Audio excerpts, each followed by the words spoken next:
Welcome to the CookUp. And today we have a very exciting pot for you. It's very tasty, very delicious.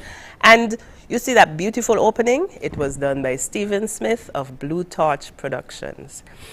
Now we also want to thank all of the traditional knowledge bearers who took part in that intro.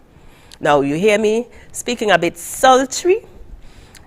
I have a little cold, but guess what? The show must go on. And I know our knowledge bearer here today is Jeremiah Stanley Carey. He's looking forward to today's show.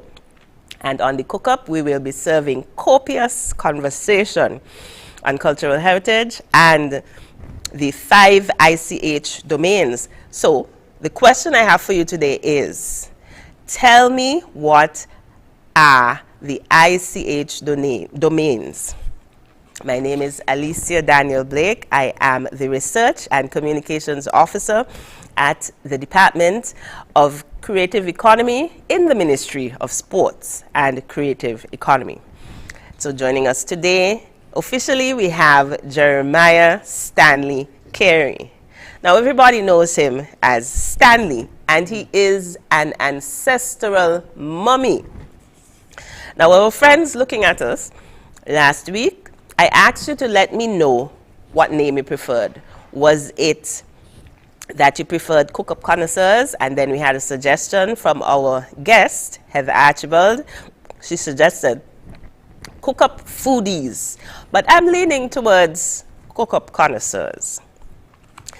And you can find us on Facebook at SKNICH or ICHSKN, on YouTube at St. Kitts Culture, and on Twitter or X at St. Kitts Culture. So, welcome, Stanley.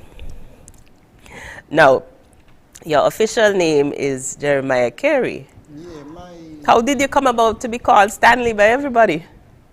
Well, my father's name was Jeremiah, you know. So when I born early on a Christmas Day, I called Jeremiah by my mother. Then my uncle died in the UK. England, he brought my name. They said they used to bring people name, and I was maybe a bit troubled child, so he might have tried to give me some of his protection by if you don't give the baby the name. That's our whole cultural heritage. If you don't give the baby the name, the dead take it and that. So I name after my uncle Stanley, and I name Jeremiah after my father. Okay, nice. Now, as an ancestral mummy, your craft falls under the domain of performing arts, and the element is the ancestral mummies. Now, we are going to look at a short clip which shows you in action.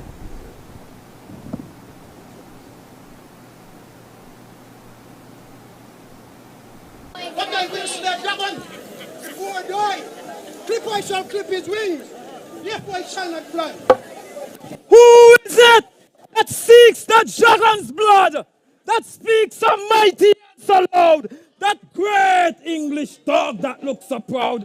St. George, boy, if I catch you with my claws and hunger jaws and bite off your skull to increase my appetite for more.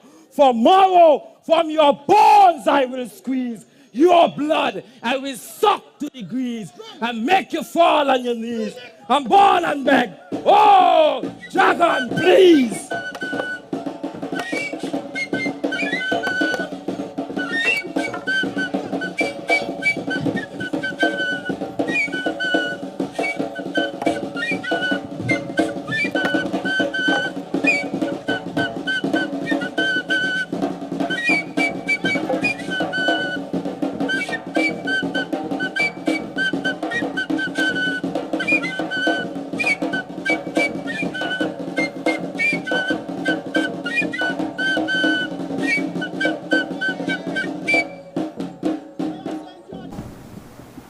Welcome back, CookUp Connoisseurs. Now, Stanley, we saw that clip from last year's folklore competition. What was happening there? Well, what happened there, that part of the particular was St. George against the dragon. St. George against the dragon is a very historical part in our history that we are not aware of. St. George is a black Ethiopian Christian Orthodox. Now in the West we have Catholic and Anglican, but it was the African saints who brought the Christian tradition to Europe, and the black Muslim brought the Muslim to Spain and Portugal and things. They were Moors. Okay. So all of this seems to be brought out in rhyme. It's like reciting of poetry. Tell us, take us back in time. How did this get started, and why was it decided to do this in poetry? Is it that you are educating your audience? Our ancestors want to put the folklore to a great educational meaning, in spite of the fact that people think it's a puppy show. It's a great street theater that represents our past. And our ancestors with the mummies reciting, they are laying you to know, well, from time we've done this so you could learn who St. George is, who St. Patrick is. The St. Patrick, he taught the Irish, St. George taught the English. So these black Africans came and they brought these things to Europe, medicine, everything and so. So they want to remind us of what we did and who we are and what we achieved. So playing the mummies, St. George against the dragon, have proven that we've conquered the Italians and the Romans, for they haven't conquered Ethiopia and they haven't conquered Sudan and that part of particular, but Hannibal and other black Ethiopians and African ancestors have ruled Europe and built the Romans wall of London and built these Moorish castle in Spain, where before Columbus was told by them that he could navigate and travel. So we now have become Saint Columbus, but England is Saint George, Boston is Saint George, Saint Christopher now get the honor of a saint. So our saints have taught them, so they could now come around pretending they're teaching us. So we got parishes now after saints, but some of them is British saints, like Saint Elizabeth, and you know, that's a British. Saint John. Yeah, but Saint Peter's is what they use in Santo Domingo for their cultural day, the folklore of migrant workers that left St. Kitts, and St. Peter's Day in Santo Domingo. They perform Montserrat, they use St. Patrick Day. But we don't seem to use St. George, we use it for our emancipation. So this mummies, giant spear, David and Goliath and 12 tribes of Israel is to remind us who we are in our folklore and in our street theater. Okay. So it can actually give us a sense of pride in where we came from. And where we stand for, and it's very biblical. Okay. So tell us a bit about the costume now. You have it right next to you. Tell us the different parts. Maybe you can lift up the hat. The hat. How do you make the hat? How you came about it? Well, the hat made from sheep skin and maybe goat skin sometime. The sheep skin, represent the shepherd, whether any David and Goliath, any mummies, or even the Scandinavian in Norway and in Sweden. They were ruled by Egyptians as well. I can tell by their boats. So this is a good winter hat. It's also a good crown for a king, you know, whether it's Mansa Musa or whether it's any of the great African legends. It shows a very, very good resemblance of wealth, the way it's done up, even though you find the sheik and them man wouldn't be wearing the hat as much as King David men, and you see some of the African man using the panther skin, they would use the deer skin. Okay. So question. Are all of the mummies' hats made from sheepskin? No, mummies' hats are made to suit different characters. So which character this hat belongs? This character is like for St. George. I play this part. Another tall, shine silver hat with the cross that would represent the knights. And also Saladin from Persia, who was also a great Polish Muslim hero to the Polish people and to Southern people in Babylon. That's so the mummies is also showing you different countries and different culture battling for biblical spoiled. All right. So tell us about some of the other parts of the costume. Well, the other part of the costume and the most vital part of the costume apart from the garment, it is a garment of a king. The costume, you could tell, this skirt cape Yes. showing the different boats and monument of hero-ness and what battle you've won and so. And the cape is always a good symbol of our kings of the past too. Got on the national flag, make it thing and so. Yeah, so the costume now come down to the whip and the power lie in the whip. So come Christmas and Emancipation Day, we're going to take it to the street with whip to show our colonizers and our slave masters we in charge today. For the whip is the force police.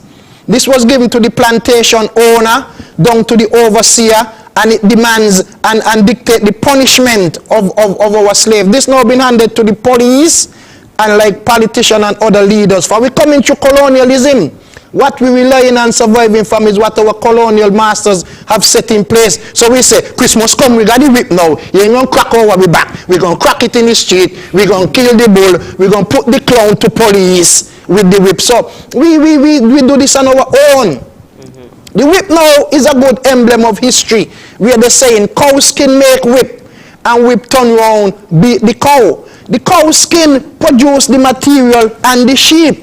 It was black hands who make the whip, and then the whip strike against the black man back in the field. It's a kind of riddle. Got it. So basically, just tell me if I'm on the right track. You are saying that whereas the whip was a way to keep the enslaved in control, the enslaved then turned it around and said, I am now in control of what controlled me previously. Yeah. So we are going to take a quick break right now, Stanley. Yeah. And CookUp connoisseurs, we'll be right back.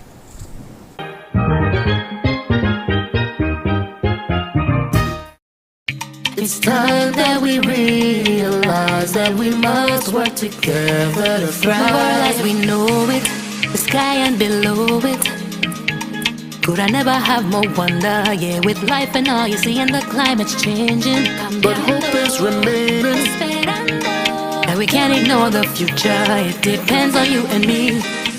One chance, all that we got. One voice, together we start. Take care, the world where we live. Permite a todos vivir. Tomamos la oportunidad para cortar la humanidad. And I must leave no one behind because we are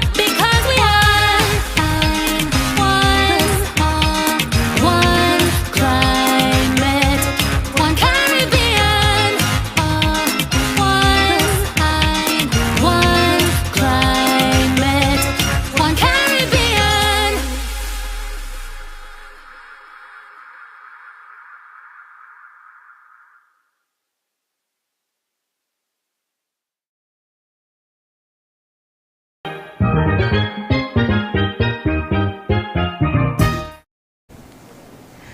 Welcome back, CookUp connoisseurs, and we continue our very educational conversation with Stanley, an ancestral mummy.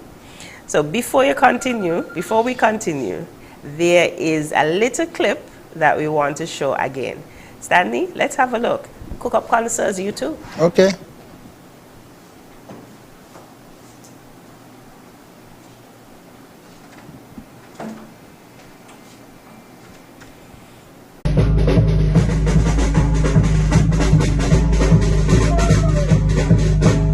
Who is it that seeks the dragon blood?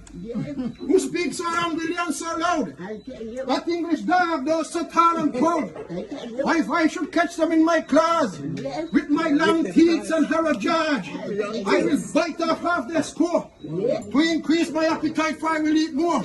I place my ferocious fangs into their flesh, rip the very flesh off their bone.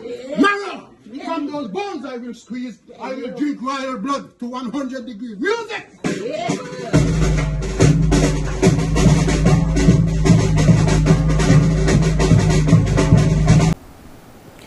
All right, Stanley, tell us, what was happening in that clip? But what was happening is a clip that in my workplace there's a lovely lady who is related to Mrs. Harris. She happened to be Mrs. Daniel. She mentioned that her aunt will be making 102. That's a very honorable thing for me to hear. I love to hear our people and our ancestors have lived that age and has got knowledge and is in a position to still be with us. So I thank God for people like that. So from I hear that, I ask the opportunity to go and perform for her. All right. So she is located at St. Peter's. That's Yeah. Esther Harris, or better known as Auntie Gussie. Okay. Yes. So do you do this often? Is this type of volunteer activity something that you do? Yeah. I is the first person in the carnival and culture to have a disabled queen. Including and inviting and involving everybody, show our strength and it show full unite and how effective we could be in our community to show passion for the elderly, the sick and the vulnerable, rather than they feel denied and terrible in that state. So I am a volunteer to go and dance for old people, the poor man, so rather than to be in the street and get run over by a car. Okay. So when Ben Jeffrey making his 100 next year, I'll be performing for him. Anybody have the elderly and just home, depressed and bored, I will come and entertain them. That is better than money. Okay. So you heard it here first, folks. Now, you are also passing on your craft with younger persons in our society. I know for a fact that you were one of the facilitators at the ICH Core Knowledge Camp that was held last December. And you are going to do the same thing again during the summer from July 29th to August 2nd, and then again in December 9th to the 20th. What takes place at these camps for these students? We try to teach the youths them clown, mummies, masquerade, macajumbi, especially the distinctive part of the folklore that is dying out. We want that to survive and be maintained in our culture and tradition. Is one way to kill a people is to kill their culture. When we ain't got kusada, dashing food and what our culture is, we're going to die out. So we now have to promote our culture. So you are assisting us at the department in safeguarding the intangible cultural heritage. So at the camp, your mummies, are the children receptive? Do they accept the information? Do they like it? What happens?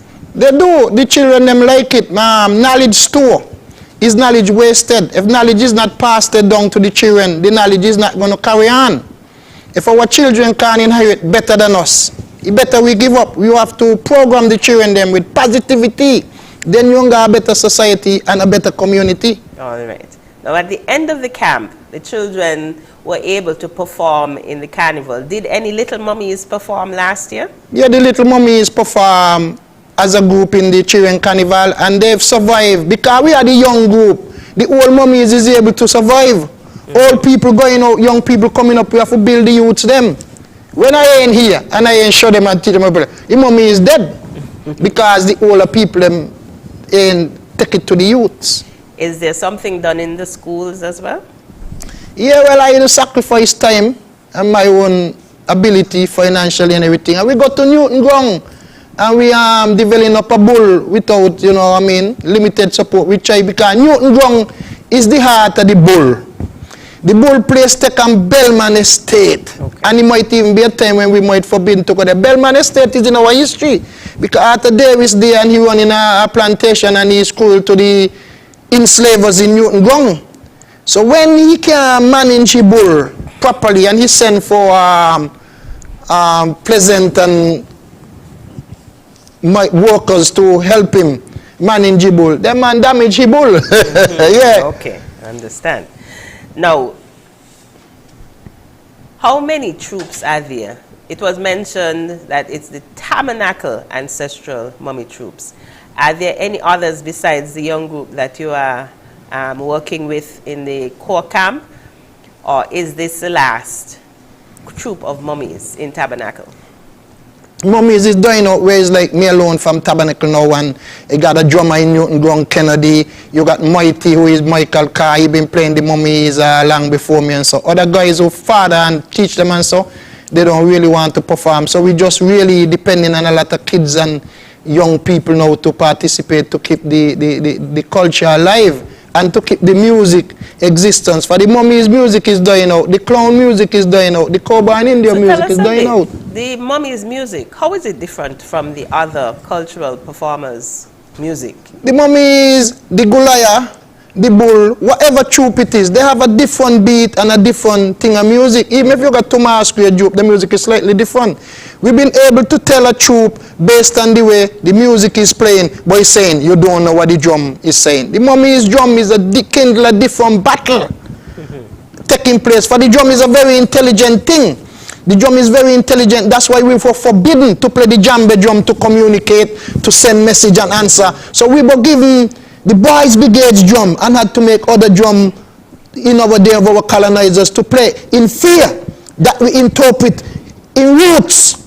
When Kunta hear the drum, he said, that's man getting a drum. And he think, and Kunta run away. So the mummy's drum now we got hurrah, which is a quadrille. And we do a little thing. And he got two good mummy's drummers. He got Mr. Davis in Molyneux, and he got Kennedy Francis in Newton Gong.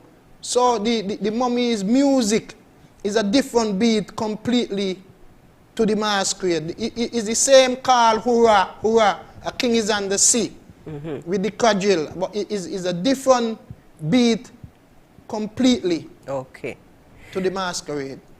All right. So and another thing with the drum, we were given the boys' brigade drum. It's the boys' brigade drum we use, and the barrel drum. The drum were made from them naghead barrels. That's the first kind of mummy's drum. We now resolved to using a smear drum from a drum kit. But the instruments were very handmade. That I met from a child. All the instruments were more handmade. All right. Cook-up connoisseurs, please forgive me. I'm sounding a little bit even more sultry, but listen to me. We are going to get through this show, and Stanley, you're going to be right here with us. Okay. And so don't go anywhere. We'll be right back.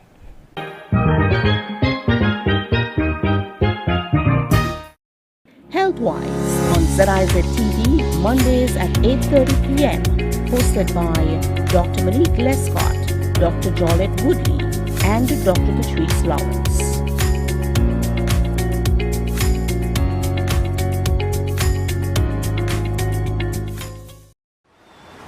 Yeah, man. Another day in the books.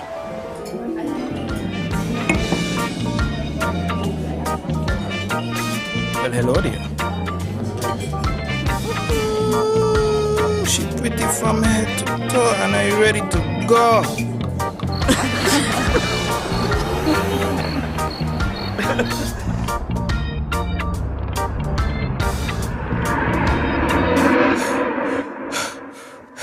Wait there. Whew. Can't afford to slip up. Not even in my dreams.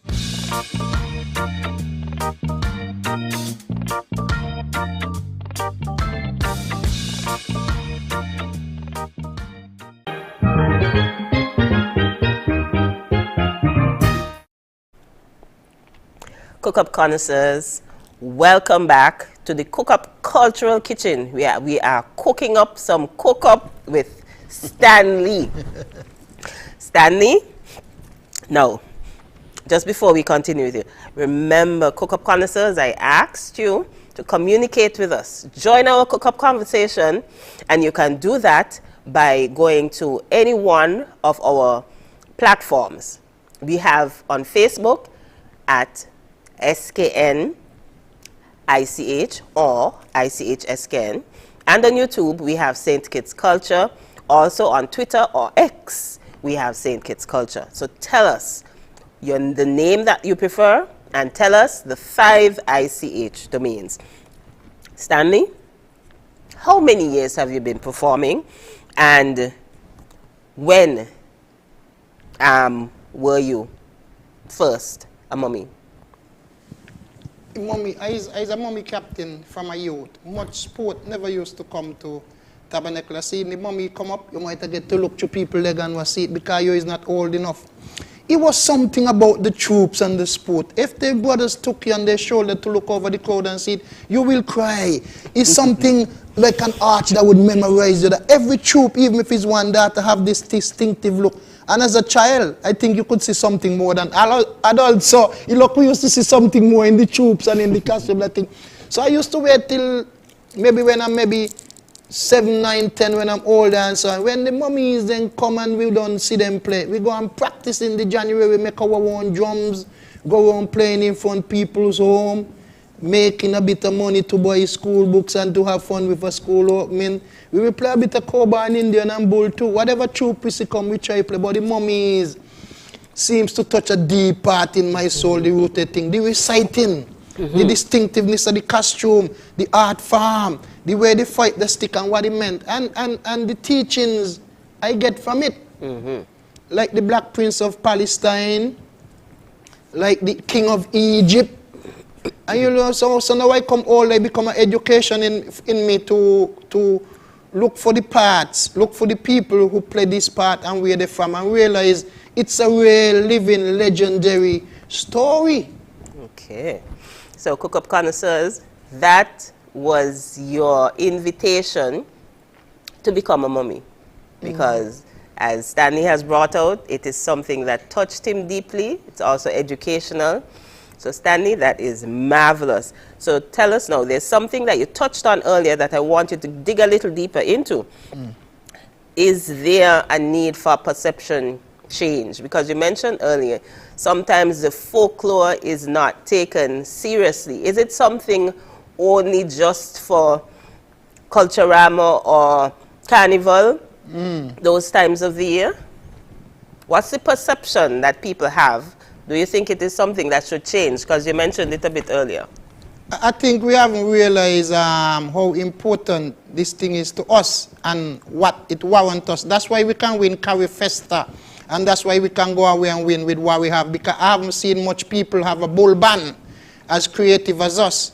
I haven't seen a string band and and other things like that, and the Makajumbi band. And so what I've seen here, I haven't seen elsewhere, nowhere in the world, and more than Kittishon took it other places. So we have got a high standard, a plat and instrument strings made up. Okay.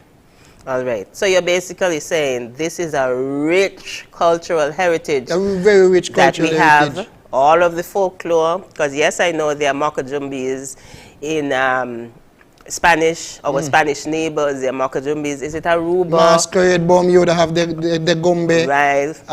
Virgin Islands Makajumbis, masquerades all over in our region.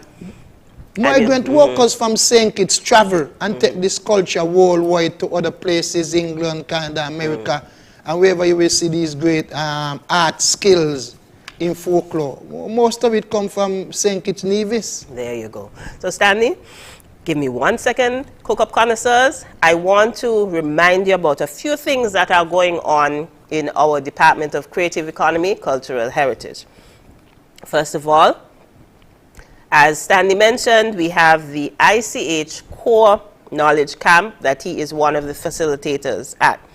It runs from July 29th to August 2nd in this first summer vacation.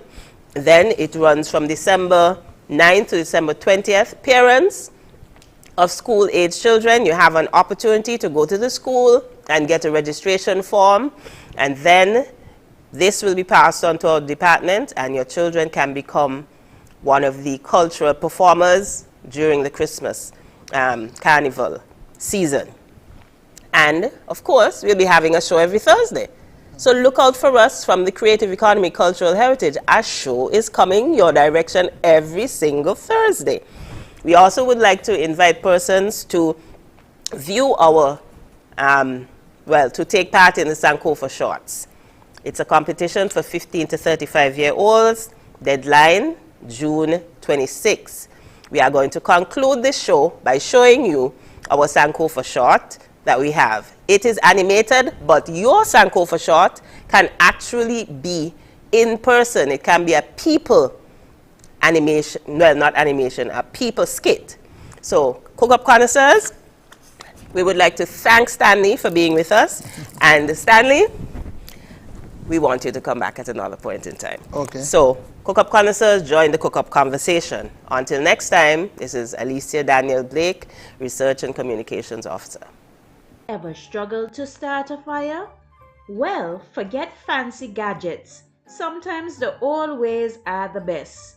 This old fire stick, easy to catch.